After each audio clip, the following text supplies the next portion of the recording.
Vikings, let's win this game.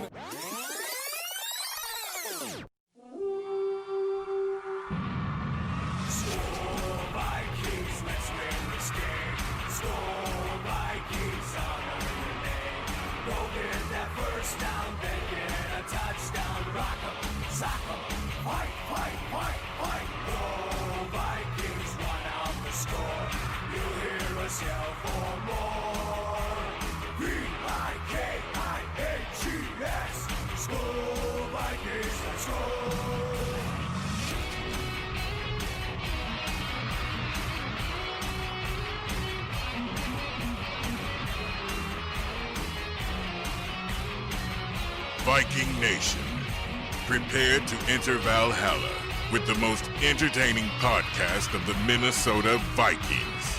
And now, Odin's Den with A-Train and the Hammer.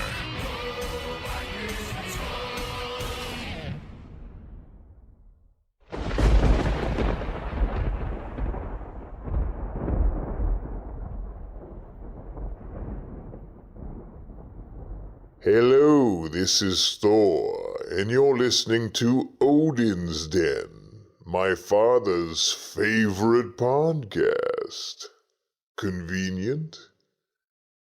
I think so.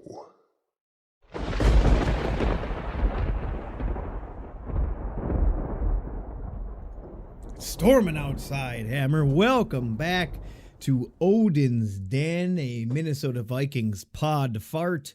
This is episode 124. We've done this 124 times over the last 5 years. Does Hammer have a Christmas pulse? A-Train, how the hell are you? Oh, God, he comes back every week. Despite my best efforts of locking the doors to the studio, he always finds his way to his sidekick seat. Sneaky, sneaky, sir. Sneaky, sneaky indeed. Sneaky indeed. All right, well, let's get it. Let's dive into the episode. Maybe we can actually make it a little bit of a shorter one here. If you're living under a rock, the Vikings lost today to the Chicago Bears. Don't mind the city. Don't care for their sports. Chicago is the murder capital of the United States. Yeah, but yeah. There's a few. I think St. Louis is up there too. There's a few cities and states that are a little, you could rag on where we're at all day long, but at the end of the day, not too many homicides going down in North Dakota, so that helps me sleep at night. And yeah, it's just COVID running rampant. Right. Yeah, that's true. That's very true. But yes, we lost to the Bears 27 to 33. They put up 33 points on us. And we'll talk about the prediction game later. There was an interesting tie there, if you remember from last week. But we'll get into that later. Hammer does manage to keep one more breath in his lungs, barely. But yes, we'll dive into that game like usual. Thank you for listening and tuning in and telling a friend if you have. This is Odin's Den. It's Christmas week. It's December 20th. This shitty year is almost over. Vaccines are getting spread throughout the country. Thank God, if you believe in that sort of thing. Hammer, how's your Christmas going so far, besides my gift being delayed? Well, yeah, I got your Christmas gift on Cyber Monday. It's scheduled to finally get here by Thursday. But I mean, other than that, I got all my Christmas shopping done, and besides the Vikings losing a couple games here, it's going well for me. How about you? I mean, it is my favorite time of year. Family, friends, gift exchanges, giving, a little receiving is never a bad thing, but I do love giving gifts, coming up with stuff. It's caribou coffee time, too. The caribous are great. I don't have a caribou over here. I have an iced coffee from Beans, which nobody will get because it's a local smaller coffee joint here in the Fargo metro area. But yeah, good old iced coffee from there. A Riley mocha, if you haven't tried it, it's pretty solid. But yeah, it honestly is my favorite time of year, even in a shitty year like this. because there's no snow on the ground, which is actually pretty rare and cool for this area. Yeah, how nice is that? Everybody's okay with it. Scraping your fucking windshield, slippery roads, blah, blah, blah, blah, blah. Haven't really had that much of that. I'm not complaining. I do like the 4 seasons doing their full cycles. But to me, I was just thinking of this lately and talking about it with other people, but I think a part of a childhood's defining moments are, I think about it, like having that ice skating rink, having that sledding, doing some sledding, ice skating, playing King of the Hill with your friends, snowmobiling, bundling up in all this shit like Ralphie from fucking Christmas Story and getting tipped over, having hot chocolate. Like, to me, that is a staple of a childhood, and I feel bad for people who live in like California who never experience any of that. To me, it's what we do around here, and I know every climate's different, but to me, that's just part of a good, awesome childhood. And if you don't have it, man, that sucks, and I feel sad for you. Snowmobiling is a nice thing to have with the snow, at least. What's more for adults, but yes, I was kind of more focusing on being a kid. Kids can snowmobile too. True. I would ride around on my dad's snowmobile when I was 11, 12, 13. Yeah. It was a good time. But how can you not love greasing up a fucking sled and going down a huge hill? I mean, what kid doesn't like? You could do it all day. We used to do it all day long, go in and have hot chocolate. It's great, man. I just like this time of year. My birthday's in September. Pretty much from the end of September, my birthday, to the end of the year. I love it. Because you got Halloween in there. You got both these two holidays. You got Thanksgiving. You got Christmas, family, friends, fun stuff, shopping, deals, gift giving. How can you not like it, man? Oh, I have a handicapped brother, and his birthday happens to be in December also, December 10th. And he loves getting presents. Who doesn't? Who doesn't? The month of December is an unbelievably joyful time of year for my brother. He gets birthday presents 2 weeks later, Christmas presents. It's all good. What a playa. What a playa. I've always said it. What a playa. And he keeps very close watch on all of those gifts, too. Oh, you can't even eye his gifts. Yeah. If you even eye up his gifts, he'll lay the hammer down. Yeah, if you look at his gifts, he'll say, no. He will lay the hammer down. That's awful. Yes, we know it's awful, Hammer. What the? All right. But yes, let's go ahead and get into the episode. Purple 124 here. Purple Pain. If you haven't heard them before or visited them before, we encourage you to do so. You'll never hear I can pretty much guarantee you'll never hear any sponsors on this show. You'll never hear ad reads like you hear on other podcasts, any bullshit at the front of the episode, anything part way. I'm never going to go tell you to trim your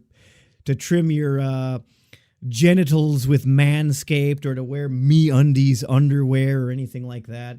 And I honestly don't want this to be that type of a podcast. But one thing we do like to do is just mention the Purple Pain forums over at purplepainforums.com. It's not an official partnership. There's nothing like that involved. Just we have our podcasts there, and we like them and use them, and we shout them out. And they got good info on there. I know Hammer likes them, which we can say it every time, and they probably think it's a half sales pitch. But if the listeners really understood how much you don't really use a computer, you don't really surf the web like other people, and you really don't care about going to forums and talking to people because you're an introvert, they would realize this is the fact that you use it is quite the pitch, quite the promotion. Yeah, I couldn't have said it any better myself. I mean, I struggled there at the end. No, you did all right. This coffee, but we'll get you a glass of water here, and we'll. You're all right. We'll get you. You going use here, Purple Pain A-Train. Forums as like a Christmas fucking miracle. Yes, sir. It's a Christmas miracle. It's a funky feast. Man, this is a funky feast right now. But yes, Paul Allen, I don't think he's ever been on there. It'd be cool if he was. That'd be even cooler to go interact with PA. But yeah, I'm sure he's in some circles commenting on things. Obviously, people want his opinion. But yeah, go check out purplepainforums.com. Chat with the Hammer. You can see our podcast section on there if you want and just talk with other Vikings fans about our wins and our inevitable losses. Beautiful. But yes, check them out. I don't have the news title to play because it wasn't even worth it because there's barely any news to talk about. But let's go ahead and dive into the news here. There's three just roster a couple moves. quick transactions. Yeah, there's just three. Not three roster moves. 3 days of action, if you will. On the 15th. We activated Mark Fields from the reserved injured list. We designated for return. It says we signed safety Curtis Riley to the practice squad. We placed Chris Boyd on injury reserve, and we released Tristan Vizcaino from the practice squad. Oh, the other kicker, Vizcaino. Tristan Vizcaino. Correct. Yep, we released him. I know we had somebody come in and work out too, as far as kicker goes, after Bailey's disaster. Bertolet, yeah. Yep, We signed him to the practice squad. Yep. So then on the next day, on the 16th, we waived Mark Fields, the second cornerback. We signed linebacker Blake Lynch from the practice squad to the active roster. And then just yesterday, on December 19th, we elevated Cordrea Tankersley. Mm-hmm. Cordrea, interesting name. Tankersley to the active roster. We signed kicker Taylor Bertlet. The Bertolet. I still don't know how you pronounce that. Bertole. That kind of sounds about right. Bertolet. A lot of times you don't say that last T. It'll kind of flow almost like it's French or something. All right. Bertole. I bet it's Bertole, not Bertolet. My apologies. See, did that just sound dumb, though? I mean, sometimes things are just logical with names, to be honest. Bertolet. Maybe you're right. Bertole. I don't have a good grasp of the English language, but sometimes I sneak one in there. But yes, we signed him to the practice squad. We did not cut Dan. That would have been Zimmer said that would have been too easy. I agree for the fact that he shouldn't have just had his ass axed immediately. He acted like he was in a good headspace. He did good in practice. Actually, I think Zimmer said this week in like some sort of a warm-up or practice, he actually missed a couple field goals, like the longer range ones. Otherwise, he seemed to be doing better and in a good headspace going into this Bears game. That was my understanding of it when they were talking about it, was that he had a good week of practice, but then in the pregame warm-ups, he missed a couple longer field goals. Yep. Which he didn't have to do this game, thankfully, but yes. It was nice we were able to just give him chip shots the whole game. Okay, correct. Let's get him out of his head and get things back to normal with him. It sucks that that's a worry again, but that's where we are, unfortunately. Well, I think that's literally it. I didn't have any other snippets. Let me double check, but I don't think I have any other snippets or news stories. Can you think of anything else over the last week for this Vikings franchise? No. No. Yeah, we can move on. Okay, we can move on. All right.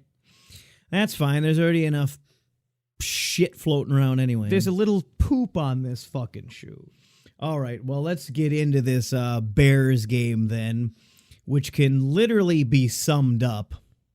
I mean, besides it being a horrendous loss, it can be summed up by this 16-second audio clip. So enjoy, everybody. Zimmer says hopefully we don't need him except for extra points. Cousins on the move. Throws high for Jefferson and incomplete.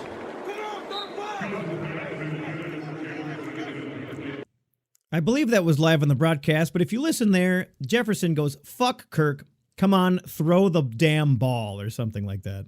Now, that was on a play where the pass was maybe a little high, right? Correct. Jefferson That was the high throw. Tried jumping and reaching for it with one hand. Correct. One of the multiple bad throws to Jefferson in the end zone. Correct. Okay. Or just there was that other positioning, pass that where it's kind of to the side. Back of the end zone, he threw it behind him, I think. Yep.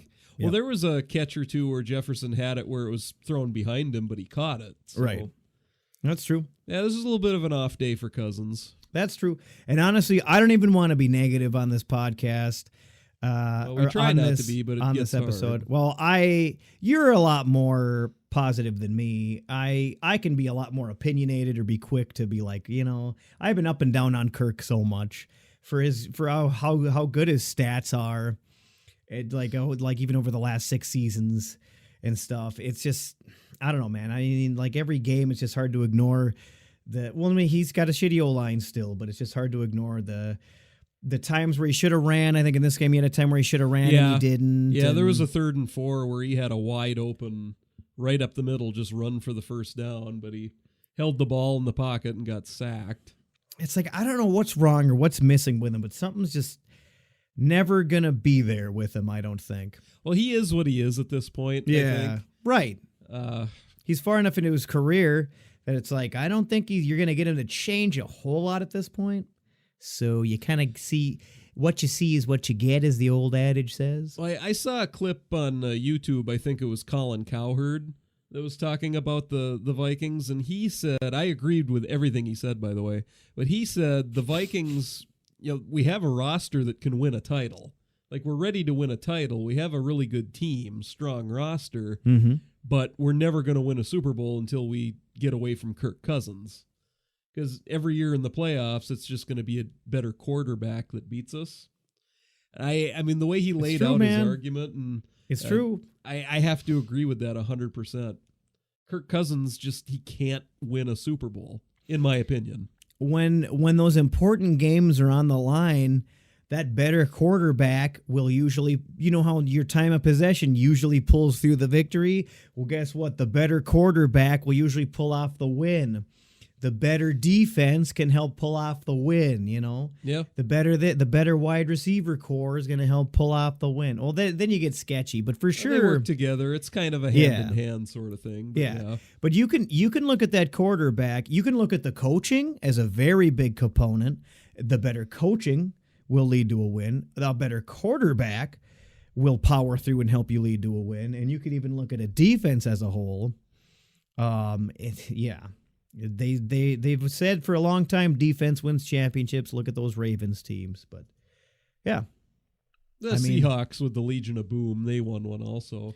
Yeah, I think an elite defense maybe ends up winning the Super Bowl once every 10 years or so, right? Give or take. But the problems the Vikings have had finding a quarterback, I sort of feel like it might actually be more likely to win with a great defense. That's been our MO. This franchise has been known for a good defense, I feel like, for a very long time. Purple people eaters. Yeah. It hasn't been our fucking offense. It hasn't been our quarterbacks. We've had a solid running back for a long time. We had Fran Tarkenton, I guess, but other than that, yeah. Yeah. I mean, Dante's couple of good years. Do you think the Vikings will ever get an elite quarterback, A-Train? Elite quarterback? You think we'll ever get one? If we do, I feel like it's going to be a draft pick Absolutely. really pans out. That just really pans out. He just has to pan the fuck out. That's pretty much how it has to be done. Like Teddy 2.0, but even better than Teddy and doesn't get hurt. Yeah, elite when QBs that's going to happen. Never hit free agency, so yeah. Got to draft one. When is that? Well, and if they do, it's going to be an old motherfucker. It's going to be a Drew Brees. It's going to be a Tom Brady. It's going to be a Phillip Rivers. It's going to be one of these guys who's been good for 10 years already. They're kind of at the end of their career. Maybe we could scoop them up. Like we did with Favre in 09. Right. Or it was like a 1-year rental or 2-year rental. Right. But yeah. Yeah, it's been a revolving door, and I wish it would stop. There's just a lot of inconsistency. We stopped the inconsistencies, man. Offensive coordinators are a revolving door. It is so much like we had a consistent defense for so long. Now that's even inconsistent. We had great special teams for quite a few years. Now that's inconsistent. So many inconsistencies that we ain't gonna get nowhere, man. Well, they definitely reared their ugly head in this game. Yeah, I think Osborne was benched, correct? Yeah, I believe I heard the commentators say that. Returning punts. Yeah. Okay. BB isn't great, but he's better than Osborne. Yeah. Let's go ahead and look at our stats here real quick, what there is to look at. We're kind of powering through this episode, listeners, to be completely honest with you, Maury. That's not my baby. But yeah, let's go ahead and take a look here after our colossal loss. And you blew it! You blew it! Actually, I wouldn't call it colossal. I mean, we hung in there enough, but obviously not good enough. Kirk Cousins was 24 for 35, 271 yards, 2 touchdowns and a pick. Back to his old ways of throwing a pick. Well, was that pick his fault? The pick was on the Hail Mary on the last play of the game, though. Yeah, that shouldn't count. That's bullshit. Yeah. I mean, obviously it's going to go in the record book as a statistic, but He had a bit of a tough game, but it wasn't because of the pick. right. Correct. And that is a good Bears front line. Nobody will deny that's a good Bears front line. Oh, them getting Akeem Hicks back was pretty big for them. Yeah. But yeah, Kirk had an okay day. He definitely had an okay day, even on paper. Delvin, of course, again, like usual, 24 carries, 132 yards, and 1 TD, averaging 5.5. Absolute stud. Yeah. Oh, he also had 5 catches for 27 yards. Close your eyes for a second and imagine not having Delvin for this game. I don't want to. How do you think this game would have went without that one individual young man? Yeah, well, I think you just answered that question yourself. Yeah, you're right. You're right. I mean, we can try to be good without him, but it usually doesn't happen. But my mom says I'm cool. Next. It just usually Love does that not. drop. It just usually. Yeah, I thought I'd shoehorn it in there. It just usually doesn't happen. Kirk had 3 carries for 25 yards. Attaboy. He did get a nice run there on. He's. I feel like he's been running more as a whole. In the last couple games, he has been a yeah. little bit more. Which is good to see. I don't want to see him get hit. I don't want to see him get blasted while he's running. But when you fucking sit there and you take forever to throw, or you hold it for too long, and that pocket collapses like a motherfucker with our shitty O-line, you gotta be open to doing that. You gotta be open to scrambling and running that fucker down yourself a lot more often, buddy. Just pretend like there's some dessert pizza from Pizza Ranch down there and fucking run your ass off. Madison was back out there. Good to see him back. He's been a little... Of course, he was out there for a little bit. Only had 1 carry for 1 yard and averaged 1 yard. Well, he caught a pass also. Yeah. It's a 14-yard catch. Speaking of catching, how about Tyler Conklin, huh? Our boy Conky coming out of the woodwork to be a little shining superstar. He was 3 for 4, 57 yards, and 1 touchdown. Yeah, very nice. Of course, Irv Smith out there contributing again. Great to have him back, 3 for 4, 37 yards. Of course, JJ, though, leading the pack, 8 for 11, 104 yards. No TD today, but he was still out there looking good, playing great. Delvin was 5 for 5 with 27 yards. BB was 2 for 2 with 21. Yep, Madison was 1 for 1 with 14. Thielen super quiet, 2 for he got the TD and he got the little easy, made it look easy touchdown in the end zone, but 2 for 3 with 11 yards and 1 TD. So they were throws, they were catches that mattered. Well, but he didn't do too much. When no one covers you, it will look a little easier. You're right. It's getting pretty obvious. Justin Jefferson is our number 1 receiver now.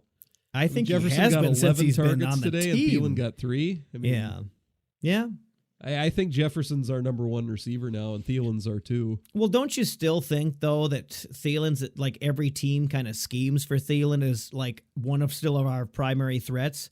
You think he's getting double-teamed? Do you think he's getting zoned? Do you think they're really keeping an eye on him as much, if not more, than JJ, so it's kind of freeing up JJ a little bit?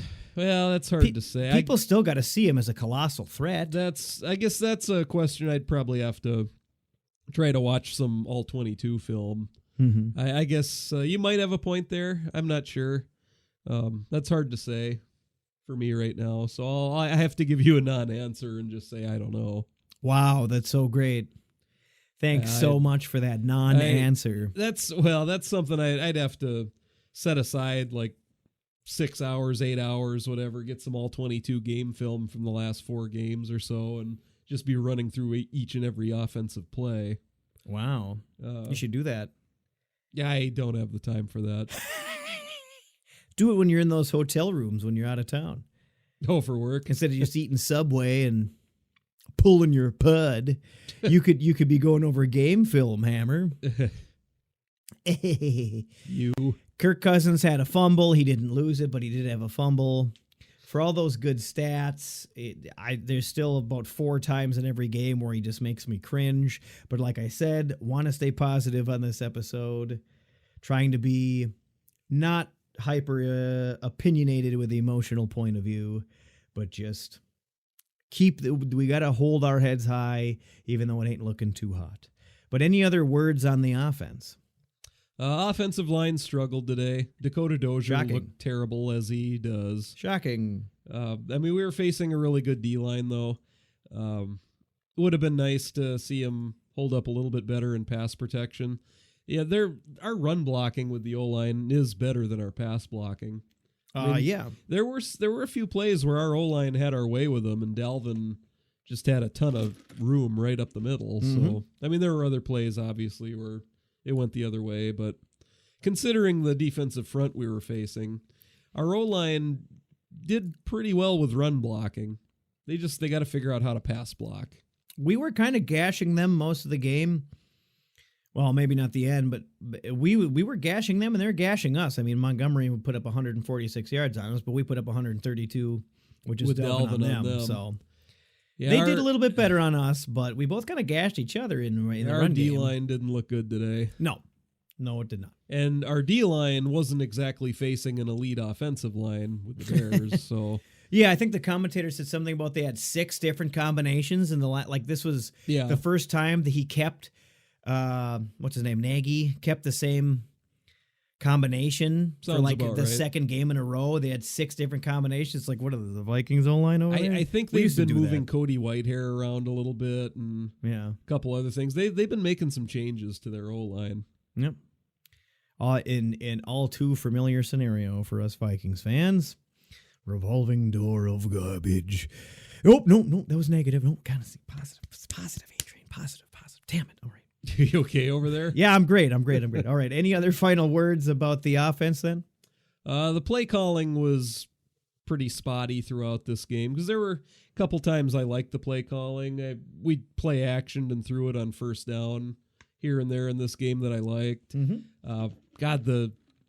The play calling at the end, though, was, I don't know what Kubiak was doing. It's kind of funny how it felt like sometimes we were moving down the ball, we were moving down the field at will, and they couldn't stop us. And then other times we couldn't fucking get the 1 yard. You know, It was up and down this game. Inconsistency again. I will say the O-line struggling does kind of make it hard. I mean, well, yeah. Shoot, we had that 4th and 1 where he handed off to Dalvin and he couldn't get a yard because our O-line got beat bad.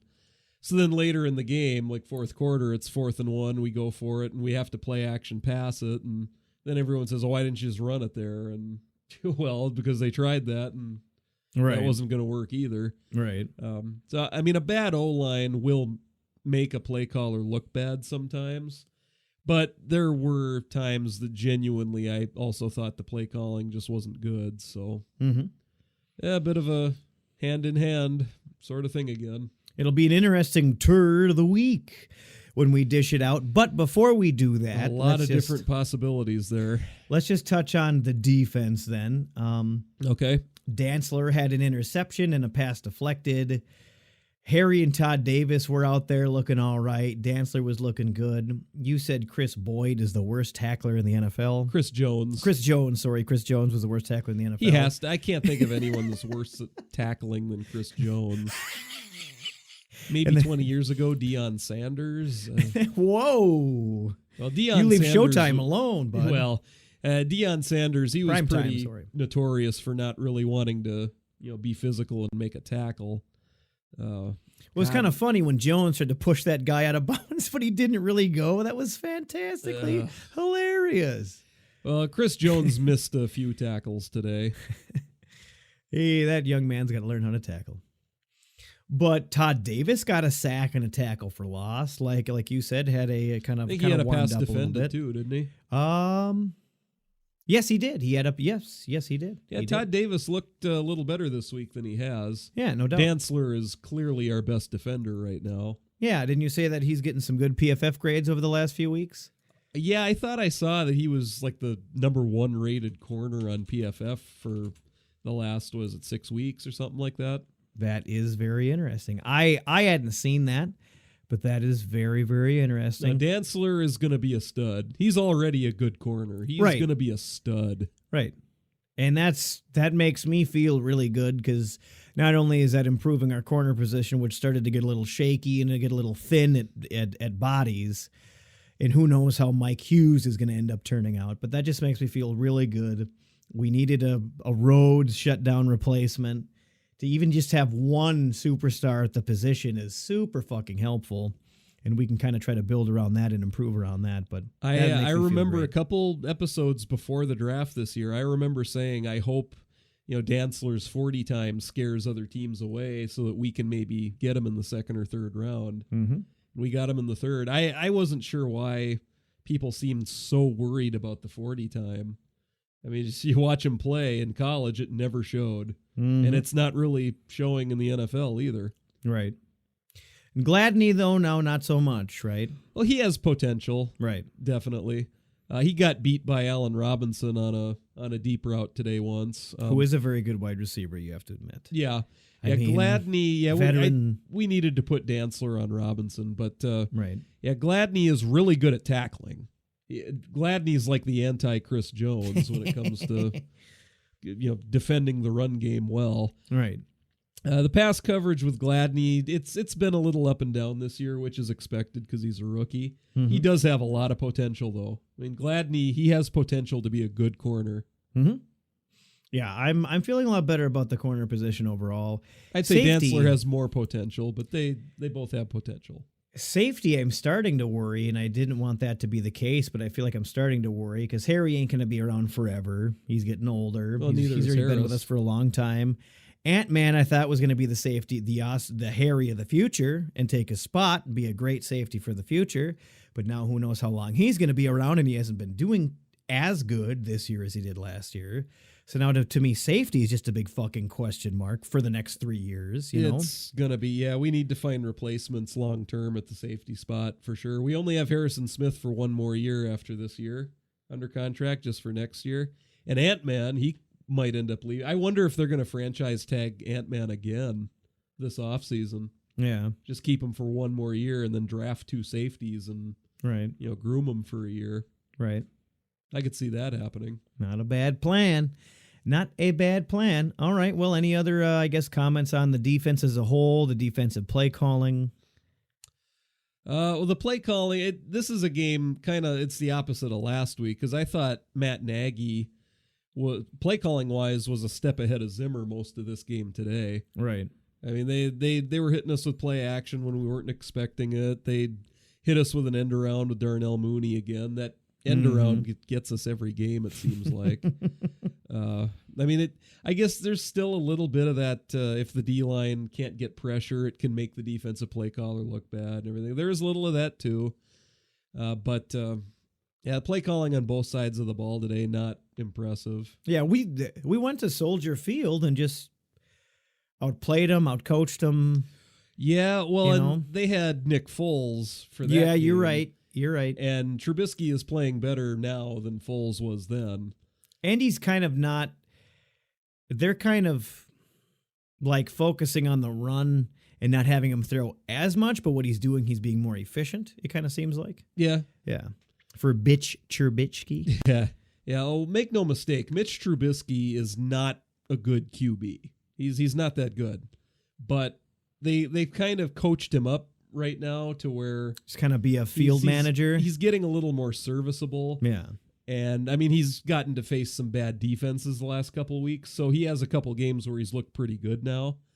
I mean, he's going to come crashing down to earth pretty quick here because he's Trubisky, but but yeah, he was better than us today. So shots fired by the hammer over here. Well, shots fired. I'll have to find the drop from a couple years ago, but I remember when we were reacting to that 2017 draft, and I remember saying that Deshaun Watson was going to be better than Trubisky, which was obvious to everyone except the Bears. Congratulations. Well, thank you. Congratulations. See, I'm not You always did wrong. It. You did it. I was right once. You're right plenty, but sometimes though you forget to put on deodorant. That's awful. You. That's all right. That's all right. Hey, you know, on the bright spot, trying to stay on the positive, Dan Bailey didn't miss a thing. I don't want to miss a He thing. made 3 extra points on a chip shot? All right. 2 field goals. He was 2 for 2. 2 field goals? NFL.com says FG, which I believe stands for field goal. It does. It's 2 forward slash 2. Oh, okay. Longest being 24. And then extra points, it says 3 for 3. Oh, wow. Okay. So he made 5 kicks. And he made it. He didn't miss a thing. He didn't want to close his eyes. He didn't want to miss a thing because he loves those goalposts. Well, Bailey made 28 in a row before he missed 7. Now he's made 5 in a row. He's starting a new streak. That Bears kicker's on like a 22 streak, I think. Oh, Cairo wish we Santos, had that yeah. guy. Yeah. Wish we had that fucking guy. Well, we don't. Damn it. Mr. Abdul was our only solo kick returner for 1 kick return there. Yeah, I think that's about it. Special teams was a little less shaky today, although that opening kick was kind of crappy. I mean, they did a squib kick, but he didn't maybe execute it the best, so the Bear guy just kind of lateraled it back to Cordero, and Cordero brought it out to the 40-yard line. Right. Oh, terrific way to start the game. Mm-hmm. Well, that's about it, I think. Okay. Well, let's look here, see if there's any fun little insights that we can cover here. The Vikings have 23 plus points in 11 of their first 14 games of a season for the first time since 2013. We did that in 2013, really?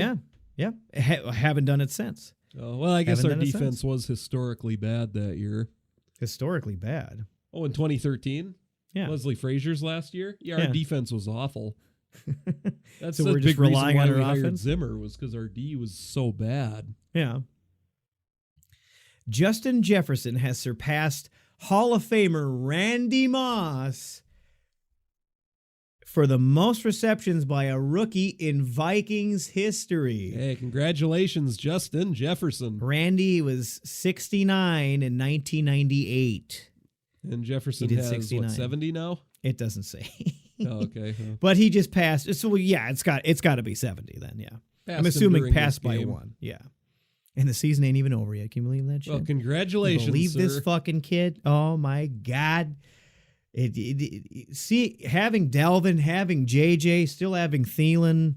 There's a lot of question marks on this team, but the Skill you said- positions on offense are yeah, not one of them. Irv Smith. Yeah. You kidding me? He's a good player. Like, He had a drop in the end zone today, but he's a promising young player to have. I mean, he's only 22 years old right now. just thinking of all the people that aren't playing right now that will be back: Barr, Pierce, Hunter, the upcoming draft. Next year, you always have to have hope for the next season, but more than going into this year, I feel like next year really is going to be like, let's fucking go deep. Let's go deep and let's get something done here. I think something will get done next year. Well, Anthony Barr might not be back next year. Boo. He might get traded or cut. I fucking hate that shit. You're out with an injury for a whole season and then you're just gone. That shit annoys me, dude. That's why when Daniil got hurt and he was out for the rest of the season for sure, and then everyone's like, maybe the last time you see him in a Viking. I fucking hate that shit, man. Get out of here. With Anthony Barr, I think it's more of an issue of the salary cap than it would be, coming off an injury. And I get that. Well, we got a ways to go before we have to really worry about that, though. You can't mix emotion and business. Can't catch Cook. Here's another insight. Delvin Cook has surpassed Adrian Peterson for the second most games with 100-plus rushing yards and 1 rushing touchdown in a single season in Vikings history. AP was 6 in 2008. 6 games in 2008. He's doing a lot of it himself, too. I mean, Delvin Yeah. Cook is leading the NFL in broken tackles so far this season also. Doing what he's doing behind our O-line is impressive, to say the least. Yeah. I love how we have people setting Viking franchise records in this shitty, weird Corona season. Yeah. Delvin's 1-year score in the third quarter of today's game was his 15th rushing touchdown this season, second most in single season in Minnesota history. So Very nice. yeah, and Thielen's 3-yard score in the first quarter was his 13th receiving touchdown this season. So 9 or fewer receiving touchdowns in the first of the 6 seasons. Yeah. Yeah. All right. Yep. We have not allowed a 100-yard receiver since week 7. We're the only team in the NFL. You know that? Air traffic control, it's called. We have not allowed a 100-yard receiver since week 7. And we're the only team that's doing it. Dantzler and Gladney improving. So. Hold me closer, tiny Dantzler. So who gets right. your turd of the week this week? Who gets my A-Train? turd of the week? Fuck, I don't know, man. Like me It's and you a were tough talking. one. Yeah, me and you were talking before the podcast. I don't think there's any specific person that was so bad besides Jones.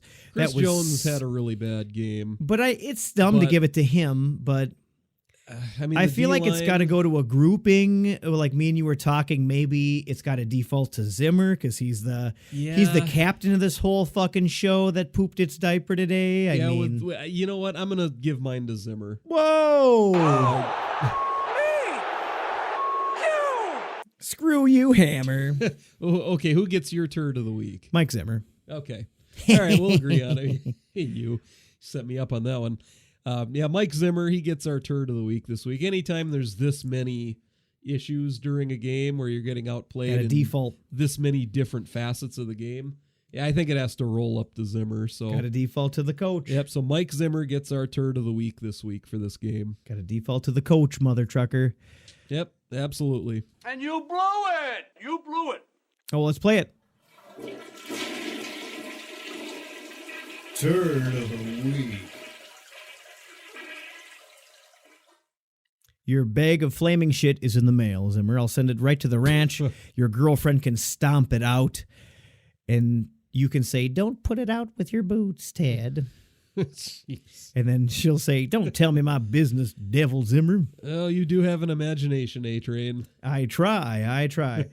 All right, why don't you tell the people what happened in the score prediction game while I get ready our drawing? I'll do it live on the air here. Oh, okay. Well, in our score prediction, we ended up in a tie because I was 7 points closer on the Bears and you were 7 points closer on the Vikings. But we decided if it ends in a tie, then the person... We both had a differential of 16 points. Yeah, we tied. Just tell them that, yeah. So, we were kind of talking about that before we went on air, and we sort of decided if there's a tie, then if somebody picks the winning team correctly and the other one doesn't, then that'll be the tiebreaker. And since I predicted the winning team correctly and you didn't, we're giving the Hammer the win today. Boo. So, Boo. now it's 8-6 in favor of the A-Train. I didn't get a win. Oh. But this means if I can run the table, win the last two, then You're still we at a tie. colossal disadvantage, just like we are going to the playoffs. Speaking of which, we didn't talk about the playoff picture. What's our playoff picture looking like besides a shit-smeared photograph? So I guess I can still win if it ends in a tie. I win the last 2 weeks, and then we get to the playoffs, and I win a playoff game in a score prediction. Then I guess that would give it to me. But Have we ever used playoff? I thought this was a regular season thing. Have we even ever used playoff games for the score prediction game? I guess if we'd have to, we didn't have if to there was no last decided year. winner, then I would want to do that. We've never been in a position to need Right. to because Right. Yeah, I kind of doubt you'll win the next two. Well, all right, maybe not, but we'll see. For the Vikings to get to the playoffs in real Yeah. life, I mean, right now, obviously, first order, have to win our last two games, finish 8-8, right? So, got to go to 8-8. Then we would need the Cardinals to lose 2 of their last 3 games. Mm-hmm. Now, the Cardinals right now are tied with the Eagles in the fourth quarter, 26-26. So if the Eagles can find a way to win that game, then we would need the Cardinals to lose one of their last 2. Mm-hmm. And then we would Doable. need the Bears to lose one of their last 2. Doable. Both of those things doable. If all 3 of those things happen, Vikings win their last 2, and then those games go that way, then the Vikings would be the number 7 seed at 8-8. Interesting. Yeah. I wouldn't call that Not the likely, worst but odds. possible. Yeah. I wouldn't call that the worst odds. I wouldn't call it the best odds. Completely doable on all 3 accounts. Is it going Beating to the Saints is going to be tough. Yeah. Is it going to happen? Yeah. Could it? Yeah. I mean, yeah. It could, you know. They have to play it and coach it like they have a chance because they do have a chance. Yeah, well, we'll see. I feel like we drop the ball a lot there too when the game's on the line and like the other team just fucking usually wants it more than us. We've definitely covered that before on the podcast, and I got the feeling that might happen at the end of this kind of weird season again. But all right, I'm gonna pick this winner right now. I'm hitting start on this random name generator. Dan Ryan. Dan Ryan, you are picked as the winner. Let me take a look here. I will obviously reach out to you with the information you submitted us.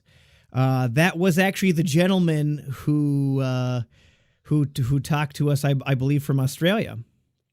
That was Dan from Australia. Yeah, I do believe he is the one that I read on there last week from Australia. So yeah, Dan R, you are the winner. I will go ahead and reach out to you, and we will get that set up for you. All right, congratulations, Dan from Australia. Yes, sir. Win some swag from Odin's Den. That was the whole point of this. Some of our merch around the holiday season. I did hear somebody say that trying to fill out that form on their phone was not working. So a few of you might have tried to sign up and it didn't go through, or you didn't realize that it didn't go through. That actually was the case. I heard from somebody else doing a little tech research. For some reason, it wasn't fully submitting the form on a phone, and I know a lot of people use their phones these days.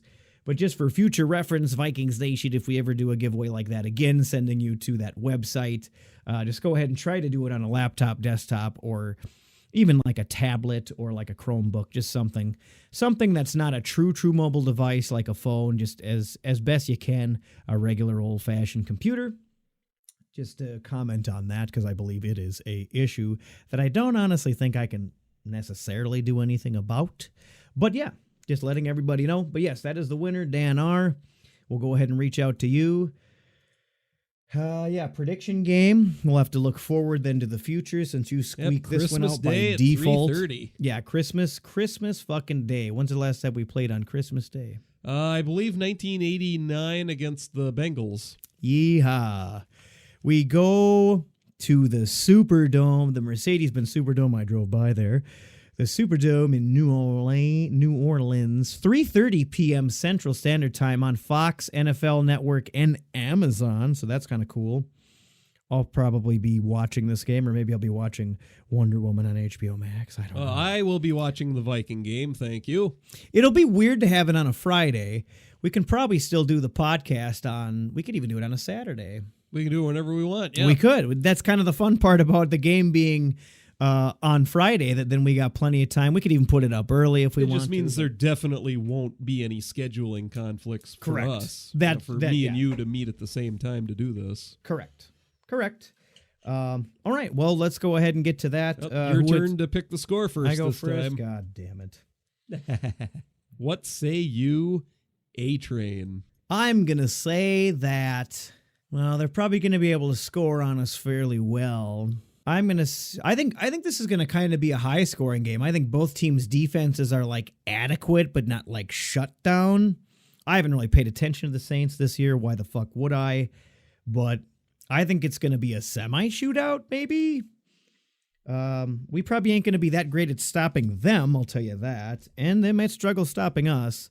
Let's go ahead and say, I'm going to say that I'm going to be a fucking homer. I'm going to say that the Vikings, even though it bit my ass it let you win picking the Bears last week, but I'm going to be a Vikings homer for the rest of the season and say that the Vikings beat the Saints, let's say 26-22. Okay. All right, Vikings. A-Train's picking Vikings 26-22. Yeah. All right. What you got, fool? That isn't really a shootout sort of score, but well, fuck off. Well, anyway, I didn't want to say like 30-30 because it's probably not going to happen. But well, the Saints just got Drew Brees back, which doesn't worry me a whole lot. I mean, when we played them in the playoffs last year, Brees couldn't really do anything against us, and it was Taysom Hill that kept hurting us.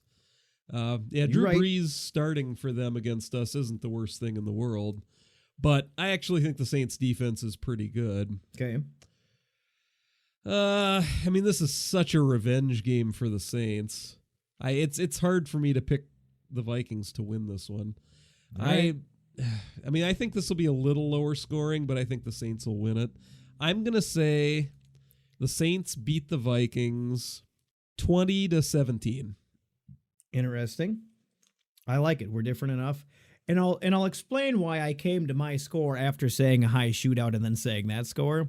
Because I remembered that we, though, averaged, like that insight stat said, we averaged putting up 23 points a game, right? We're in the mid-20s. We can put up mid-20s about every game. We're not really putting up 30s this season. We're not really fucking getting nothing. When we hit the 20 mark, but we don't really hit the 30 mark. That's why if I'm picking the Vikings to win and not the Saints, I would have picked a higher score if I was picking the Saints to win. But since I picked the Vikings to win, I tried to be more reasonable with that Viking score, closer to that 23. And then, of course, if they're beating the Saints, well, then that's how I came up with that score. But yes, anyway, there you have it. I said Vikings win 26-22. Hammer said the Saints win 20-17. This, I could pull out the clinch with this week. Yeah, I like it. All right. All right, well, let's go ahead and wrap up this episode. Then, you know the drill, everybody. You ain't going to get it now on time, but I still encourage you to check out, of course, purplepainforums.com. Check us out, odinsdenpodcast.com. You can see our merch there. Click through on Amazon if you're shopping there anyway, even though it's a little late for Christmas now. We have all of our great gear on there, TeePublic, Redbubble, T-Chip. You got your Let's Get Cooking gear if you want to see Delvin go from the kitchen to the field. You got your walk into a bar. I will never forget Aaron Rodgers breaking his collarbone. But yeah, check us out online if you'd like. I know we've been getting a few sales on the TeePublic flowing in, which is exciting to always exciting to see. Yeah, we're on Facebook, we're on Twitter, we're on Instagram. And we got a nice little website over there. I'd appreciate it if you checked us out. Thanks again for listening. We did end up hitting the 52-minute mark here. Oh, well. I felt good about how we cruised through the episode, but we covered everything that we wanted to cover. But yeah, I think that is about it. It is December 20th. Enjoy your Merry fucking Christmas, dude. I got 2 3-day work weeks coming up and 2 4-day weekends in a row coming up over the next 2 weeks. So I'm stoked about that. It's going to be slow as hell for when I am working, and just family, friends, gift exchanges. I love it, love it, love it. Any final words over there, Hammer? Well, the Jets just beat the Rams 23-20. Well, the Jets and Jaguars have a pretty good fight for that number 1 overall pick now. They're both 1-13. Couple of losers fighting over who's the biggest loser. Well, fighting for Trevor Lawrence. Man, if I was Trevor, I'd be like, fuck both of those teams. Hammer out. Could I go somewhere else, please? All right, Hammer's out. Enjoy the rest of your week. Merry Christmas. Be good. Give cool gifts. And, yeah, have a good rest of your week. Put out cookies for Santa and eat a couple for yourself. Goodbye. Thank you for listening to Odin's Den. Be sure to follow us on iTunes, Stitcher, and YouTube. Get all of the latest at odinsdenpodcast.com. SKOL! But my mom says I'm cool. Next.